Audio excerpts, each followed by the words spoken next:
Hey, friends, welcome to the podcast. If you have been following on Instagram or you're on our YouTube channel watching this right now, you probably recognize Shyne's face. She joined us as the special Norby creator featured guest on one of our live after shows on Instagram. So, Shyne, it's lovely to see you again. Yeah, I'm so happy to be back here with you, Ellen, and excited to dive into everything today. I think last time we got a fun little teaser, but we just knew we had to have more of a conversation. So I'm super excited. Yes, I instantly loved your energy and I was like, we have to have this person on the show. So thank you. Thank you for being here. We're going to dive into your case study today all around how to create financial stability for your business while undergoing an official change, whether that's a change in business model or a change in offerings. And I feel like this conversation is really relevant because even for myself and Cubicle, the CEO, our business has undergone multiple evolutions. And I'm sure that it's very common, especially for, I think, entrepreneurs who are solo practitioners in their business. Because of that flexibility, you're able to adjust quite often. So I think this is a long overdue conversation on the podcast. But before we get into the details of that, of course, I want to hear your Cubicle to CEO story. What was the catalyst that led you from being an employee to an entrepreneur? Well, I feel like this is a little bit of a cheating answer, but I started my business honestly right before my freshman year of college of undergrad. And so the only job I had ever worked or only jobs I had ever worked were super entry level, part-time, like retail at the mall, tutoring, that sort of thing. And I take a little bit of pride in this, but also just it's my story is that I am so untouched by the corporate world and that I've never had a 9 to 5. I've never had an office job, that cubicle job.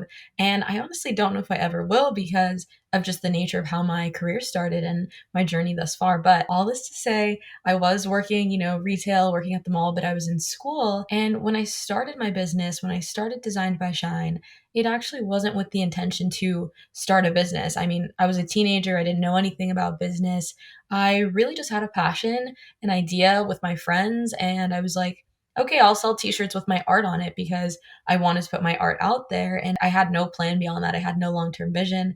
I didn't even know what a brand was. And it was only after doing that for a while, almost a year, and then receiving some external advice from a business mentor and some coaching that helped me realize, wait, I actually have a skill set. There's a whole market for this. I can really do something with this. And that's when I started freelancing, which I guess has really led into, the business that I have today and such. I think it's awesome that you've never been influenced by the corporate world, by traditional job structures, and incredibly inspiring that you started your business so young. I mean, I'm thinking back to when I was 18. That's usually about the age when you enter your freshman year of college, right? And God, I mean, I don't even know if I really fully understood what a business was, as Yeah. silly as that sounds. I just never had given this world any thought.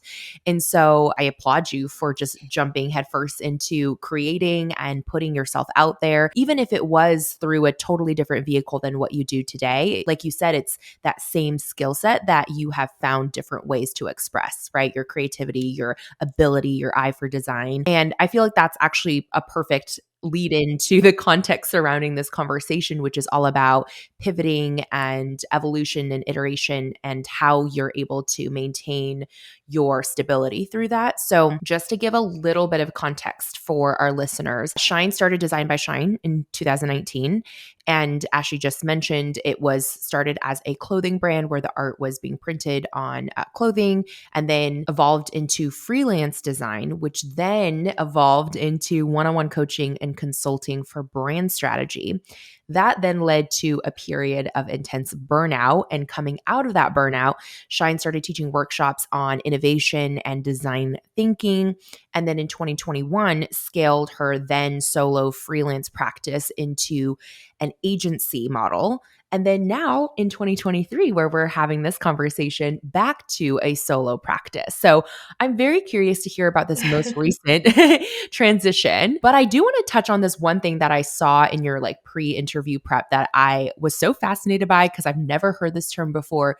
In 2021, when you had scaled from solo entrepreneur to a agency model, you called it an anti-agency. So tell us, what is an anti-agency? Yeah, so that's a little bit of a loaded question, and there's some baggage with that term. So I coined the term anti agency really because all throughout my freelance practice, I knew it's kind of inevitable. Like, if you're good at what you do and there's demand and you have clients, you know that you're generally moving in the direction of, okay, it's a one person show for now, but eventually, it'll be an agency, or I'd like to hire and work with other people. So I'd Right. known for a while, like, okay, this is coming. I'll probably build an agency after I graduate college. But I was super averse to it, and I was really resistant to doing anything, like taking any steps to start getting that ready ahead of time, because the agency model traditionally just has a lot of flaws, like just the way that the workplace demands so much of people, just really the culture, just a lot of values that I just didn't align with in terms of like my work life philosophy, et cetera, et cetera. And so I was like, okay, I've come to a point where I realize I really do want to build this thing, but I just don't feel right calling it an agency because it isn't going to be a traditional agency. And if it is, I don't want it. And so I felt like anti agency was the perfect just summary or label to what I was doing, because it was the antithesis of what a traditional agency is. It was super flexible. It was very much equal in terms of like leadership and hierarchy. And I just didn't want to operate it at all like super fast paced, tons of clients all the time. But at the end of the day, it also was in itself an agency model because of how the work was being distributed. And so I figured anti agency just summed it up. People kind of got it right away. And my whole positioning was just all about being a rebel, doing your own thing, going against the grain. So it worked out in so many ways. But yeah, that's what my anti agency was. So interesting. And I got to say, you're just wise beyond your years. Like, just the fact that you have an established work life philosophy at such a young age. I feel like that's a conversation that a lot of people haven't really even faced because they're just trying to get through day to day, right? And move forward in their career. So I really appreciate that you had the discernment to understand what you wanted and didn't want out of your business and be able to create a model that supported your values. That said, however, clearly the anti agency, even though it was supportive of your values, wasn't the perfect fit for where you're at in this season. And you decided to go back to being a one person show. So, what spurred that decision? What data initiated this idea for you that you wanted to go back to being a solo practitioner? Great question. So I think a lot of this was a long time coming in the sense that I had a huge year of momentum all throughout 2022, like financially, just with client work, all of that. It was just a high. And then coming into 2023, mind you, this is also like my senior year of undergrad. So there's a lot also going on in my personal life that I wanted to just give more of my attention to and be present with. So simultaneously, and I think there is like definitely a correlation between the two, I just noticed that things were kind of slowing down a bit in terms of demand and like leads coming in my inbox and things like that. And so it kind of felt like, okay, this is a natural slowdown, a natural maybe sort of pause, letting things kind of relax. And most of the people on my team were also either in college themselves or running with another business or doing their own side hustles and things like that. So it just felt very fine in the moment. Like, this is just a natural sort of season of slowness for us, which will be good. And then I got to the end of my semester earlier this summer, let's say April, May, and I realized, okay, things have slowed down even more. And the most important gauge for me was my heart just wasn't really in it the same way. And I'm all for, being strategic, data driven decision making, because you so have to do that in business. But also, there's a lot to be said for like that feeling, that aptitude for your own intuition. And I think like I just felt that it was no longer something that my spark was in. And I also just know myself, like, if I'm not sparked, if I'm not truly creatively inspired, it's going to affect how I show up anyways, which will reflect in the numbers. And I think that's what had been happening. So looking back now, I noticed it was slower, but also I could say it was probably slower because my attention was divided. And so all of it really fed into each other. And I realized, I still love design. I love working with my clients, but I just didn't love how I was delivering it anymore. I think part of my momentum and how we had so much success last year was because it was so optimized. Like, I hired this amazing project manager. Shout out Danny if you're listening to this. And she helped us get our systems in place. And I was already super type A and thorough before. But all this to say, like, we were a very, very, very well oiled machine. And the packages were perfect. The flow was basically perfect. But it was like too perfect for me because it was becoming so formulaic and so repetitive that I'd lost my excitement for it. And so that's really great, actually, if you want to build an agency, because that's the goal, build repeatable success. And I achieved that. But I think as a creative at heart, as an artist at heart, my goal wasn't necessarily like, let me just build the most efficient business. I, at least right now in my life, really just wanted to kind of find that creative joy and fulfillment again. So, long story short, TLDR, I noticed things were slower, and it's probably because I wasn't as lit up about the work. Hmm. I like your ability to be honest with yourself there and the unique perspective too that you bring to what is success, right? Because if we're looking at it in terms of traditional success, then you were on your way, if not having achieved that with the efficiency, with the ability to duplicate yourself. And just that really is a pathway for infinite scale. But clearly for you, knowing your artist heart, that wasn't, like you said, what lit you up. And so I think that ability to self reflect and be really honest with yourself and actually okay with accepting a different standard of success, that's something I really admire, because I don't think it's as easy for everyone as it may be natural for you. Because I think for a lot of people, they really struggle with going against the grain of what society deems as success. And especially if they've achieved it, it's really hard to walk away from what other people would deem as success and essentially, start from scratch. So, not to say necessarily that you are starting from scratch, because you obviously are continuing in your design work that you've been doing for many years, but I would love to know, in your current pivot back to being a solo freelance designer, what did you want that to look like? So if it wasn't the pre-made packages, what offer are you creating now? Yeah, I think a big part of that is I'm really looking for work that is just so much more stimulating creatively, in the sense that it is a little bit more multifaceted. And so before, I was doing a lot of just straight up brand builds. Like, we do your brand strategy, we go through these discovery sessions, I write you up this blueprint, then we do a whole design identity, you get a brand kit, you know exactly what you're getting. Like, it's pretty well formulated. And I think now, just as I've grown honestly in my skill set and in my passions, really what I think I'm looking for in building now is, what is this sort of multimedia, I guess, sort of more holistic way that I can support a brand? So, more creative direction, more beyond the brand identity, like what kind of design work can I do? Like, more packaging, content creation, things like that.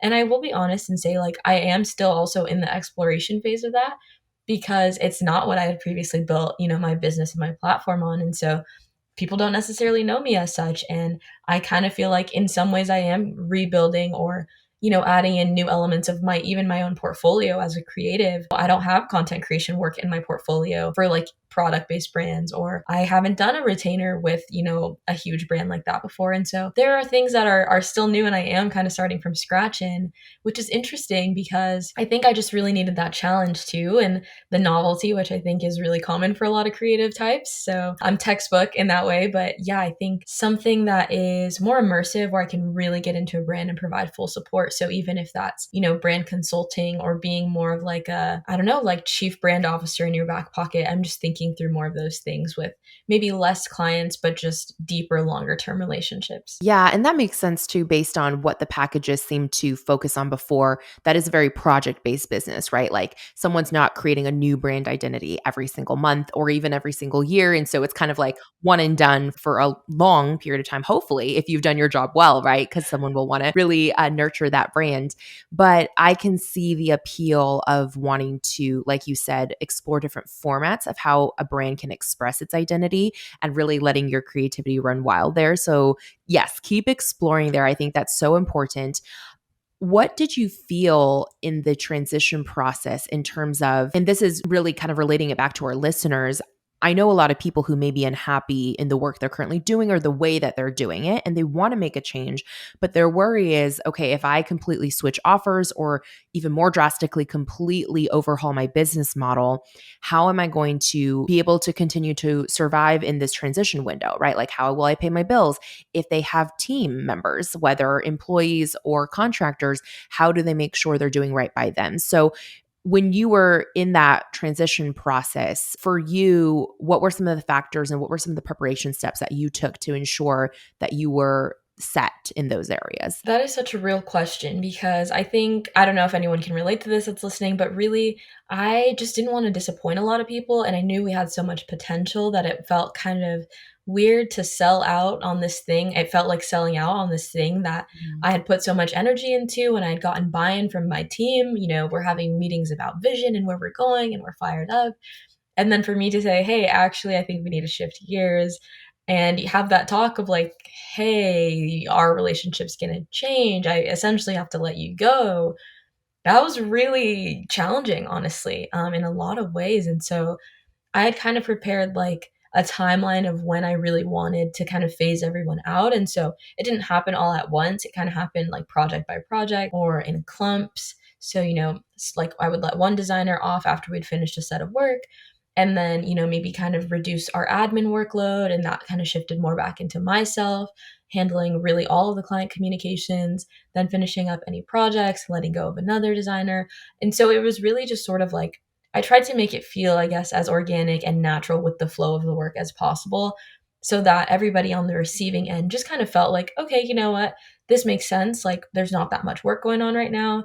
It doesn't feel like, oh, I'm being fired. It doesn't feel like an abrupt ending. It totally makes sense. And I think just a huge part of being in a transitional season like this is bringing your community into the journey as much as possible. So for me, I'm super public with that in terms of my socials, but even like your internal community, right? Bringing your team, your colleagues into that and just being transparent. I didn't want anyone to be blindsided and feel like I had just kind of taken advantage of them. So I shared this as it was happening. Financially, of course, I wanted to make sure that everyone had that time and that compensation that they deserved and that I wasn't just going to, snatch this income from under you that you were kind of used to. And so for me, that also meant like, okay, before I commit to this decision, I kind of need to forecast a little like what are the next couple months going to be looking like in terms of revenue, making sure we're going to have enough to pay all of the contractors.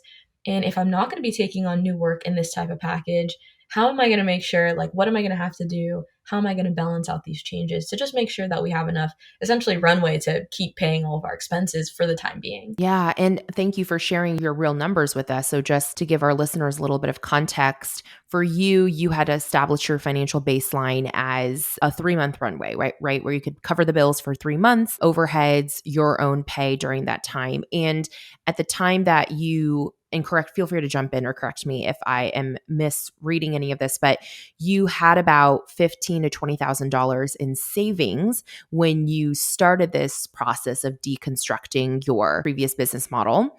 And at the time, your monthly expenses in the business were between $3,000 to $5,000 a month, correct? Yeah, that's perfect. And so that's, of course, so subjective and going to be different for everyone, depending on your business model, how big your team is, etc. But yeah, to give a little insight into that. So as a service-based business, I kind of have the privilege of like, it kind of is on demand. Like you can kind of make money on demand. And I guess that's true with any business, really. That's the beauty of entrepreneurship. But with services specifically, like I know, okay, if things are really, we're running low, like I can go quickly take on some sort of random project or I can create content for a brand and it'll be an easy cash injection. And so I knew, okay, that would be a good buffer. And also, I'm kind of I'm pretty high risk. I feel like when it comes to just how I make business decisions, obviously, to some people, this might seem like I've made a lot of decisions on a whim or very quickly. So I don't mind making those kind of risky decisions. And I felt like 3 months would be enough because in 3 months, I would probably have a clearer idea of what to do next. I'd have some sort of direction and some sort of plan. And if not, I knew within 3 months I'd be able to again build back up that client base, get people in the pipeline and stuff like that. So that's what I knew would be feasible and sustainable for us. Also, my team was the size of 3 people plus myself. So it wasn't a ton. Everybody had been on essentially pretty regular contracts. So I figured those numbers also knowing in what their monthly pay was going to be, what my monthly pay was. And that's just a little bit of how I came to those numbers.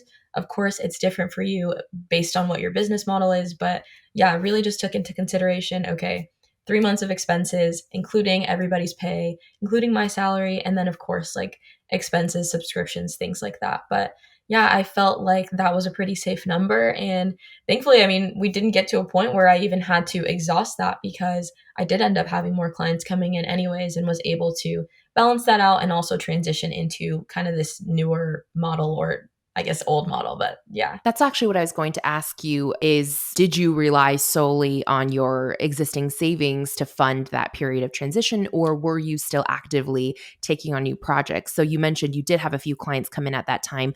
Were those all inbound queries or were you actively still seeking a few clients to take under your own wing to help sustain the transition without like you said, depleting your entire savings? I would say, honestly speaking, 4 to 6 months of business, the last 4 to 6 months have been pretty much all inbound. So that's word of mouth, that's repeat clients, just people finding me, which has been really great because I haven't been actively marketing. It's really hard to actually like really market yourself if you're in a season of like lacking clarity Yes. because I don't really know exactly what to market and it comes across a little confusing.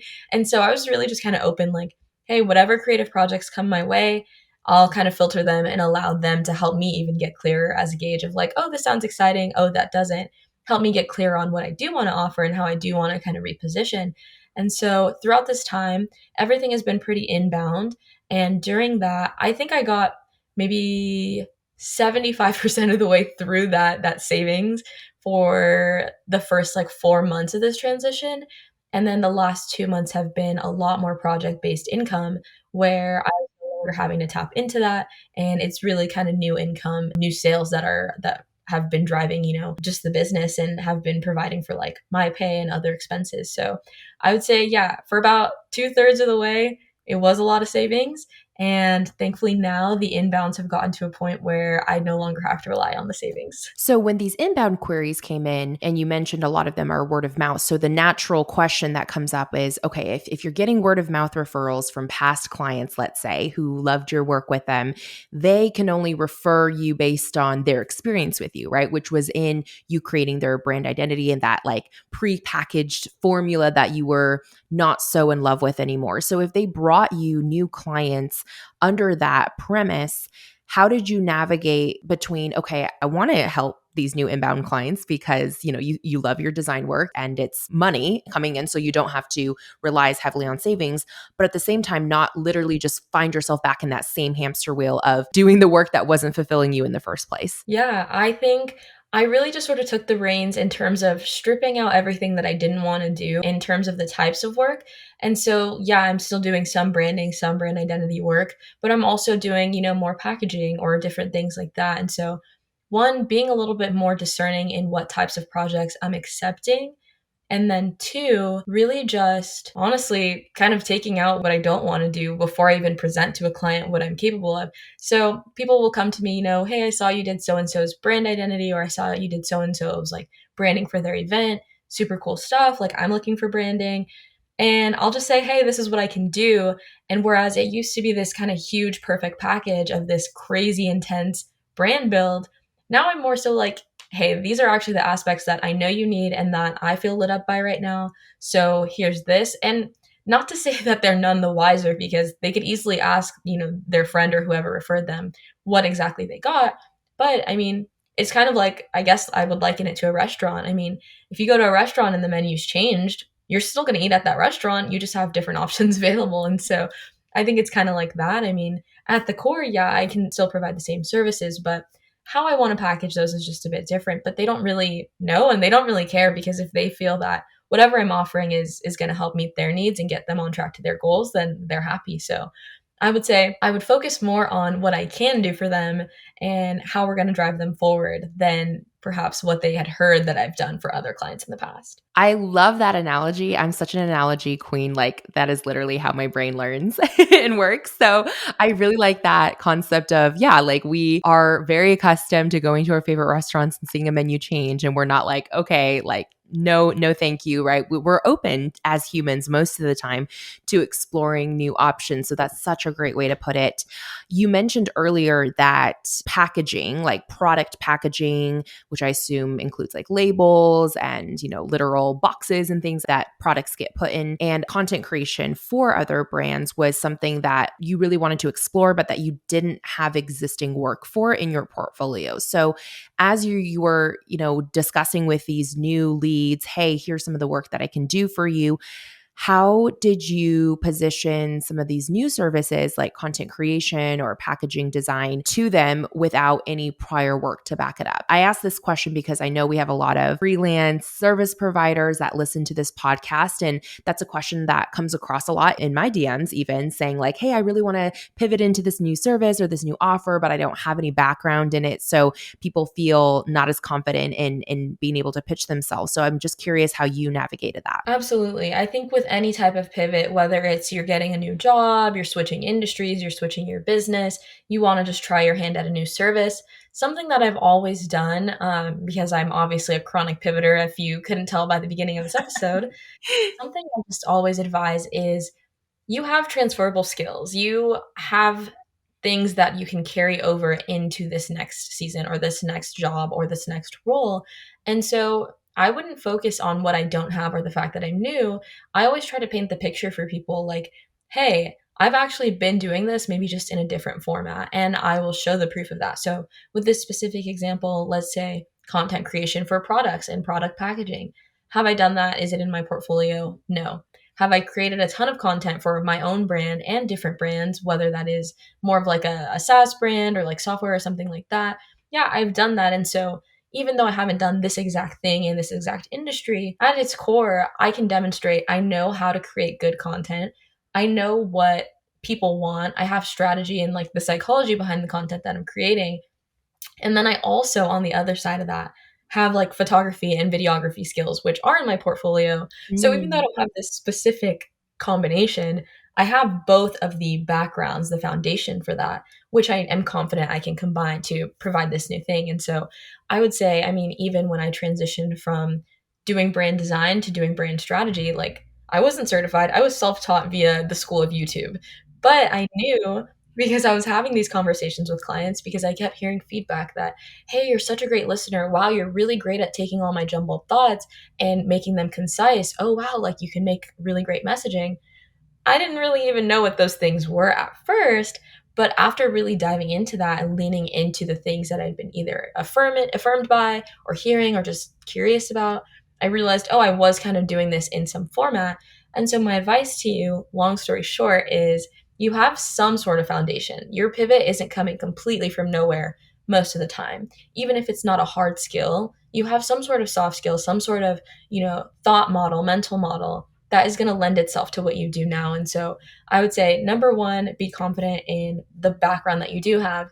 And then number two, just go out there and do it for yourself and like do fictional work for your portfolio if that's going to help you feel more confident, because that's what I'm doing right now. I'm actually working on a personal project where I'm doing some packaging and I want to create some content around it just for myself, just so I can get a little experience under my belt. But yeah, if you don't have that work, I mean, create it and then you'll attract it. So both of those two things. Oh my gosh. Okay. So much wisdom in there. I know I keep saying this, but I'm so impressed with you, Shyne. I have so much hope for our future based on the up and coming generation being like you. So thank you for just like detailing that. And I think this idea of transferable skills is so, so important for people to really understand, because I see this all the time. Even, I mean, speaking of the name of our podcast, Cubicle to CEO, even though ironically, I know it doesn't really match the name as much, but most of our audience actually are already existing entrepreneurs. So we're not necessarily serving a lot of people who are like trying to leave a 9 to 5 and start a business per se.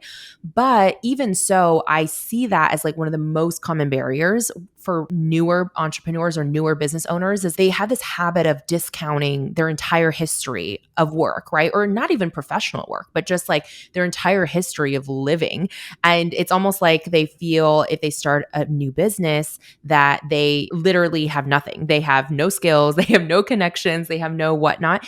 And I think it's so wise to remember that you do have transferable skills. Like even harkening back to the very first conversation about how you've never had an office job, but you worked in retail in college, right? Even jobs like that are entry level jobs per se, have so many transferable skills, like the ability to listen to somebody. I'm just thinking, because I also worked in a small boutique in college, and I remember just the ability to listen to, hey, someone's like going to a birthday party and they're looking for a gift, like the ability to take their jumbled mess, right? Like you said, and say, okay, I've got the perfect recommendation for you. That skill still applies in your design work today. So I really, really love the way that you painted that picture. And especially that last piece you said about creating the work that you want to attract more of, even if it's fictional, even if it's for yourself. I've been seeing that trend more commonly now among designers. So kudos to you for helping to also pioneer that. But I see a lot of people creating like, it's almost like fan art, but like fan design, right? And then Yeah. being able to showcase the full spectrum of their creativity through those projects. So I think that's really cool. Love it. I couldn't have said it better myself. I mean, echoing everything that you just said, I think that is such a, I guess, like such a Gen Z thing, honestly, that I've seen too, which I'm super hopeful for our generation too, and how we're changing, how we work and our relationship to work. Because I think I thankfully am less and less the only one thinking these things. I feel like, Mm. I mean, I was thinking a lot of this like end of college, mid college, because I was already working, but now that like more of my peers are really entering the workforce, it's been really cool to have this dialogue like on a bigger scale, because it's so true that I mean everything from the things that you like used to geek out on as a kid to what you would do in your spare time, whether that's drawing or filming or making music or whatever, like all those things are threads that have led you here, and I think those are all super useful because your life experiences teach you things and they leave you skills even if they're not work experiences like you said, Ellen. Yeah, absolutely. And I think it's just kind of funny. Your episode is airing back to back with Windsor Westerns, who is the co founder of Her Campus Media. I don't know if you had a presence or a chapter at your school, I'm familiar. your junior year. No, no, no. I'm super just familiar with them and their work, but yeah. Yeah. So, anyways, it's just funny because a bulk of the conversation I had with Windsor this morning when we recorded was about how Gen Z thinks and works, and the work that her company is doing to help brands harness those insights in the way that they create content and sell their products in the future to these future consumers and generations. So, very timely, very relevant. If you're listening to Shyne's episode right now and you haven't tuned into Windsor's or vice versa, make sure you listen to both of them because I think it's all very relevant to the future of work. And that kind of brings me to the final piece of your case study, which is all around in your current pivot, still continuing to live out a business model that aligns with your values. And so, what I was really interested in is you said in your pre interview questionnaire, you said you currently work about 6 hours a week on client work, and the rest of your time, you really have this freedom and flexibility to get creative. So, first, let's talk about the client work piece. Previously, when you were running your agency model or anti-agency model, how much time were you spending per week on client work? So how much have you cut that by? And what does that workload look like applied to an average work week? Are you doing like all of your client work in one design day, or is it spread out across the week? Like, just share anything you want on that piece. Yeah, so I have to back this up just a little further to provide real context. Prior to the agency anti-agency model, when I started out freelance solo, I was working literally all day. Like I would wake up and I would go to sleep and I would basically just work in between. I was saying no to hanging out with friends. I barely saw my family, even though I was at home. I was just fully committed to work, whether that's content creation, business planning, or client work. I worked Mhm. all day. And so going into sort of the agency model, I knew that part of an agency is that it's not all on you anymore, which was great. And so I didn't want to work a lot because I had at this point already had this idea that, hey, I don't want any of us to be burnt out. I don't want any of us to be working full time job work hours. And so I was already only working probably like 20 hours a week, 15 hours a week at that time on client work. And I was also in school, so I just also didn't have that much time to spare. But I found that I was able to get, all of my client work done within that 15 to 20 hour a week period.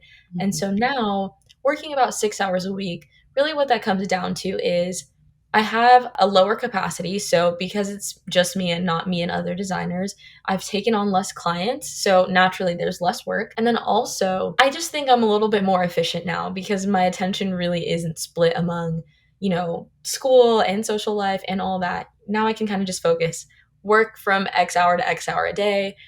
After that, then I kind of clock out and I go hang out with my friends or whatever. But I think part of that is I've changed how I even see and like my relationship to my business, in that at least right now it kind of does feel like a job. And I know the word job has such a negative connotation, especially because of like Gen Z work relationship. But I think it's kind of a good thing because I was so overly devoted to my business and it got most of my energy. And now I think I have more of a healthy relationship and honestly more balanced relationship where like I'll work for a couple hours and then I'm off the clock. Like it's not my thing anymore, it's for someone else to kind of think about, which is funny because it's only me, but it's so easy when you are in the sort of CEO role to take on that burden and to never leave your work alone. Like I would always be thinking about work. I'd always be available for email. I'd always be thinking about tomorrow's workload or the thing I forgot to do before I went out with my friends. And so now I just don't have that. I literally will open up my laptop, look at today's tasks for the day, bang those out, close it, and I'm done. And sometimes that's just responding to a couple emails. Sometimes that's, hey, a client has feedback and it's time to make revisions. But the thing about, I guess, creative work is it isn't really easy, at least for me, to be able to say, Mondays are CEO days, Tuesdays are design days, Wednesdays are content creation days. Like I used to try to do that in the past, but it just doesn't work for me because it's not really in my control when clients get back to me. And so if a client gets back to me today and it's something that I knew I wanted to get done this week, I'll probably work on it today despite like what I had planned. So it's kind of hard to predict in that sense. It's not a super like rigid structure, but I will say, yeah, I mean, it just has been averaging about 6 hours a week because I'm doing work that I'm good at and I enjoy. And so that also makes it a little bit faster to do. So it's all wins all around in that way, but it's been really good for my work life balance. And I think the fact that I'm able to still, bring in and meet my financial baselines at such a low amount of work as far as time input is really great and really exciting for this era that I'm in post grad. So yeah. Yeah, no, I love this era for you. And I love that eras are like the new way that we describe things. I don't know if that's because of Taylor or like it just like happened to come up at the same time as, the popularity of the Eras tour. But I digress. I won't make this a Swiftie conversation as much as I would love to. I really love that perspective on your work, and especially the part about treating your business like a job. I agree with you that there is a negative connotation attached to jobs, especially maybe among entrepreneurs, because so many of us left jobs that we really despised and that drained us and whatnot. So it's like we want to be as far away from that as possible. But in all honesty, when I think back on my very, very short stint in corporate, I think one of the things I honestly miss the most actually is exactly that, the ability to just, even if it wasn't such a fulfilling day, the fact that when my shift was over or when my time allotment was over, I would just clock out and literally not think about it. And I think that is a skill and a practice that is often lost in the world of business building. And so I think there is some truth or some like fine balance kind of between totally like quiet quitting and like literally not caring, and also the idea of completely treating your business within the parameters of like a very stringent job. There's this like fine balance there. And I think I would challenge anyone watching this today or listening to this day to really think about, are there ways that I can bring that mindset a little bit into creating better boundaries for myself in my work? So love that. And you mentioned something that I feel like I need you to expand on a little bit more. You just said, despite the small number of hours that you're spending on client work, you're able to meet your financial needs, your financial baseline. Is there any part of you in this new business model that wanted to shift back to this business model and has a goal to scale revenue, to be in growth mode?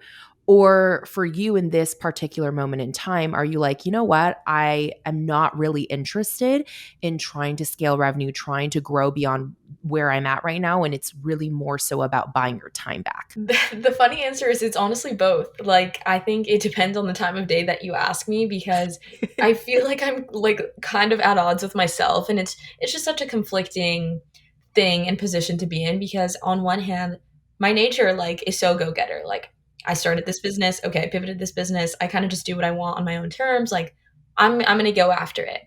And so I know like, oh, wow, like I'm good at this. Oh, there's momentum.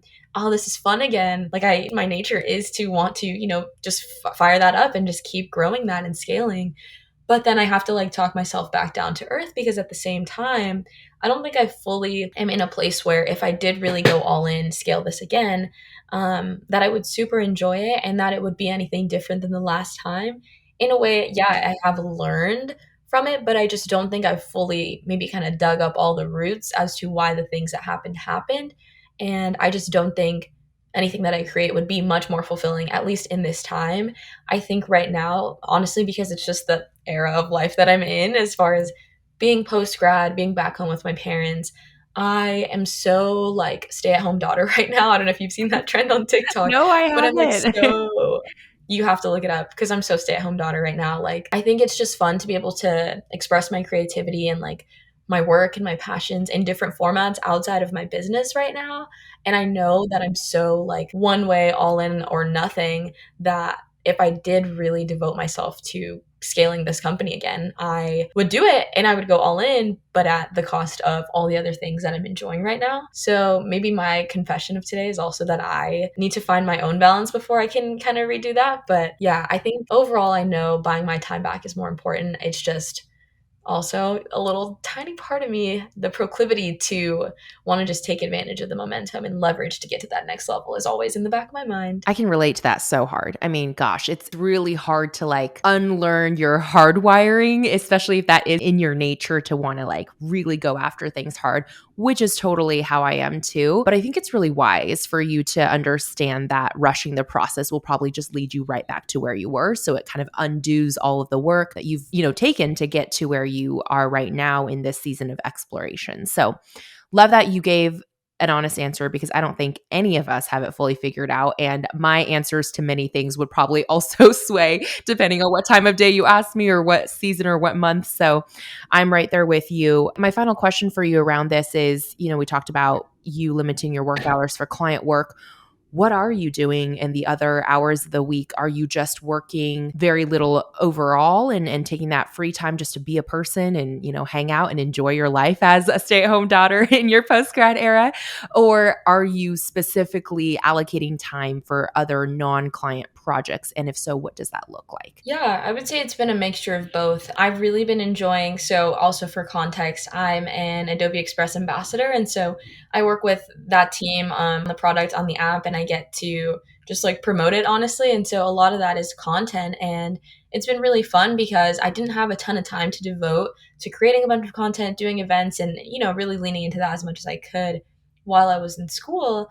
But now that I have more time, I have a lot more freedom to be able to do that. So things like brand deals have been really fun for me because I do get to just create that content and I do get to have a little bit more, I would say, fun because it's really like I just kind of show up on camera and talk, which I love to do and kind of comes easily to me. So it doesn't feel as much like work. But I've been doing more of that in my time as well outside of like client projects, getting back into things like writing. I love writing blogs. I love writing just sort of long form content and just my thoughts. And I think I didn't get to do a ton of that when I was super swamped because my first responsibility was to my clients. So now leaning back into formulating my thoughts and putting them out into the world, maybe more so just as me and my thoughts than like, oh, this blog specifically has to drive sales or there's some KPI behind it. Because I think the way I approached content before too was so different that now I'm focused on content creation really as an outlet, as an experiment, testing ground, as opposed to direct selling. And so that's been something I've been having a lot of fun with in my other time. And then outside of all things like kind of work and career related in general, just reading, drawing, sketching, film photography, like going for walks around the neighborhood.